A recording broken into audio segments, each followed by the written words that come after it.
Hello, my name is Ian Acworth and I'm the Director of Application Support at the Chelmsford office. Today I want to talk to you about some very exciting applications of electrochemistry and how it applies to pharmaceutical analysis. I use two different products here. We have the CoulArray detector, which is a coulometric electrode array of up to 16 sensors. And we also have the Coulochem, which is a simpler platform but much more sensitive. So both the CoulArray detector and the Coulochem detector can be applied to the pharmaceutical market. We're not only using them as detectors because they're very sensitive and selective, but there are other ways, very exciting ways, that we can apply them to various aspects of drug discovery, formulation, etc. One thing that we have been focusing on recently is the use of the CoulArray in flow injection analysis mode, which means we don't have a column to separate the compounds, and we can use that approach to rapidly screen drugs for drug stability. Now, forced degradation using hydrogen peroxide or sunlight or temperature can often take weeks to months to complete, whereas with this we can screen several drugs each day. And just by looking at how they oxidize across the array gives us an indicator of how stable they are and some of the issues with instability we could see.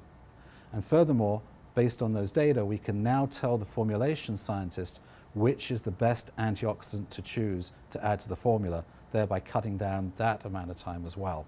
And in fact, with Abbott, we've just co-published a paper in Journal of Electroanalysis on this very approach.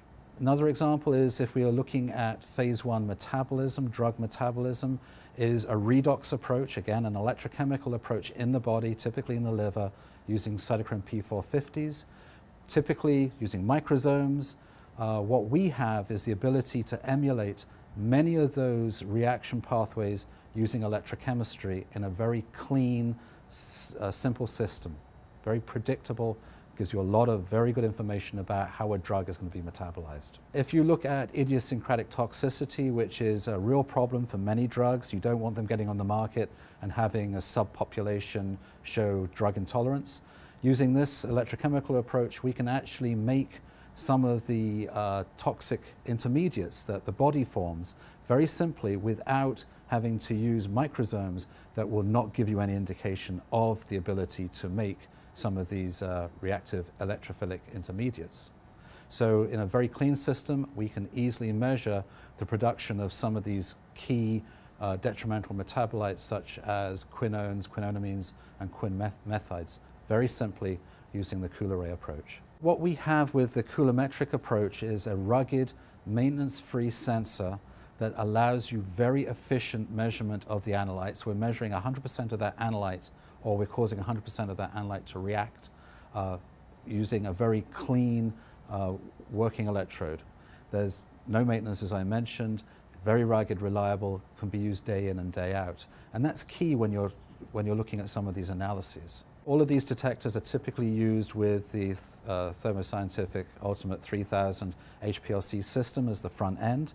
These are more of the detectors downstream post-column, or we can use them as efficient reactors, if you like. Rather than measuring things, we're using the electrodes to react with the compound and produce products that we can then measure either electrochemically or with mass spectrometry. We do have the ability to carry out electrosynthesis. So rather than have a bench chemist spend a lot of time trying to synthesize metabolites or relative subs, rel subs from the drug, we can use very efficient, large capacity working electrodes to predictably produce microgram quantities of product that you can then use in your tox studies, or you can actually get structural information from mass spec or NMR.